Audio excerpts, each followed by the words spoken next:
Hello, and welcome to another episode of Untraditionally Traditional, a podcast with me, Brittany Duncan, a millennial homemaker. Join me each week as I share all the things I've learned that make keeping your home, garden, and life running smoothly, all while working. If you are enjoying the podcast, please be sure to subscribe in your favorite podcasting app so you get the episodes downloaded straight to you every Monday. Now, on to today's episode.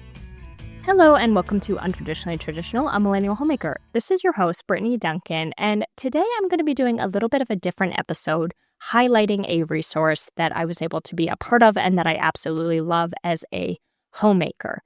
You may listen to the podcast Art of Home by Allison Weeks. If you don't, highly recommend checking it out. She interviews different homemakers and kind of goes through the same questions with them. And it's really interesting to hear the different perspectives from various homemakers, how they answer them and their skills, what they do, tips from everyone. I love it. And Art of Home is now producing a Homemakers Journal, which is a quarterly magazine. You can get it in print or digital. And I was able to write an article for it, which was really exciting. And so I didn't know what the publication was going to look like. I got the printed version, and I am just in awe of it. It is truly beautiful and a work of art. I mean, who would expect anything else from Allison? Everything she does is beautiful. But this version or this quarterly installment, I should say, is about celebrating birthdays and celebrations. And so it's celebrate every day, building beautiful memories, budget celebrations, and summer party tips. And in there, you are going to find articles written by yours truly, but other homemakers. Some of them include summer party ideas and recipes, celebrating with neighbors, sewing machine basics. The one I wrote is hosting on a budget. There's nature-inspired home, spring and summer homemaker culture, and a devotional. And then there are recipes included. There is a Homemakers Journal companion section, which is amazing.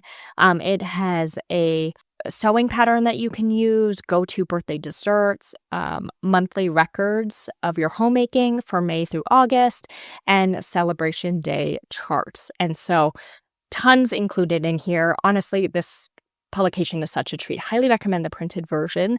I just love it. I've been savoring it ever since I got it. I sit down with my cup of tea or coffee and I read, one article at a time because I don't want to blow through it. It's such a pick me up. And so absolutely love it. Check it out.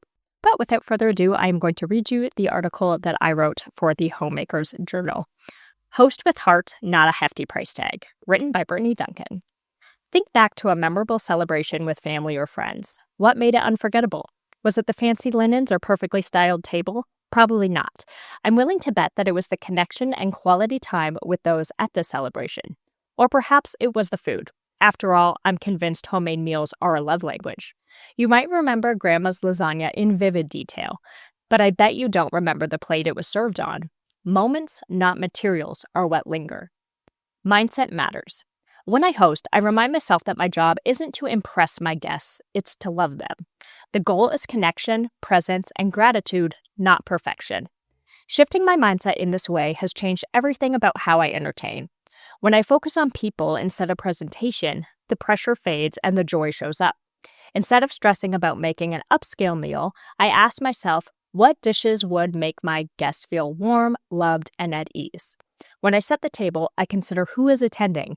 If there will be children in attendance, I opt for pretty paper napkins instead of linen, so parents can feel more relaxed, not worrying that their toddler may stain the napkin. I try to put myself into my guest's shoes and view the occasion through their eyes, keeping my focus on what would make them feel special and stress-free. What to serve? When it comes to what to serve, the options are truly endless. Open Pinterest and you'll be given a million options, which can be overwhelming. Personally, I've learned that food should be fun, not stressful, particularly when hosting. Some of my favorite gatherings revolve around interactive meals. Build your own pizza nights, taco bars, baked potato bars, or even simple do-it-yourself sushi nights. When guests get involved, the meal becomes part of the entertainment. I also remind myself, just because I can do more doesn't mean I should. If someone asks what they can bring, I let them. Delegating isn't rude, it's generous. People genuinely enjoy contributing and feeling part of the celebration. One lesson I've had to learn more than once is how easy it is to keep adding just one more thing. Another dish, another sauce, another side. Before I know it, I've overspent and made far too much food. Now I try to keep it simple. Choose a few things and do them well. It saves money, time, and most importantly, my sanity. Setting the table. Thoughtful, not expensive. When it comes to decor, I love a pretty tablescape as much as anyone, but I never want decor to become the focus of the gathering. I try to use what I already have instead of buying something new for each occasion. My servingware collection is a perfect example of the adage, perfectly imperfect. Nearly all of it comes from thrift stores, Facebook Marketplace, and the occasional estate sale. I look for platters, bowls, and pieces that mix easily rather than matching sets. Over time, I've built a collection that I love, and it didn't happen overnight. It's become a hobby as much as a practical investment. Choosing a color scheme for your servingware is very helpful. I primarily collect pieces with blue or green tones. Neutral serving pieces, white, wood, silver, or wicker, will go with anything. I cast a wide net of where I source, but I keep a laser focus when it comes to the pieces I purchase and bring into our home.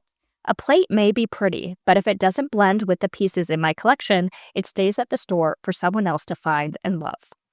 If you are just starting to build your servingware collection, know that this isn't overnight and embrace where you are. I spent many years hosting on pretty paper plates from HomeGoods or using our everyday white plates that didn't spark joy but served their purpose. Remember, the plate is not the focus, it's a bonus. When it comes to decorations, instead of decorating everything, I like to choose one focal point. Often that's a simple centerpiece made from flowers in my yard or greenery clipped from outside. It costs nothing, but brings life and beauty to the table. Saving money and stress. Hosting feels dramatically easier when I plan ahead. I think through the menu early, know what I can freeze in advance, and pay attention to what's in season or on sale. A little preparation saves a lot of last-minute scrambling and money if done right. The night before guests arrive, I set the table and place serving dishes out with sticky notes labeling what goes where. It might sound small, but this trick makes the hosting day feel calm instead of chaotic. I almost always serve buffet style. It keeps things relaxed and lets guests choose what and how much they like. For atmosphere, I rely on simple touches, candlelight and a thoughtfully chosen playlist. These two things alone can completely change the mood of a gathering. Welcome, not wealth. At the end of the day, I truly believe hospitality is about welcome, not wealth. The most meaningful gatherings I've hosted or attended weren't the most expensive. They were the ones where everyone felt seen, comfortable, and loved. And if there's one thing I hope readers take away, it's this. You already have everything you need to host beautifully. So that was my article for the Homemakers Journal Spring-Summer 2026 issue.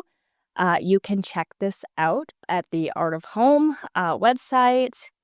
And I just want to thank Allison so much for allowing me to be a part of this publication. And she's had me on her podcast before. I'll link that episode in the show notes below in case you want to give that a listen. But go show her some love. Get your copy of the Homemakers Journal.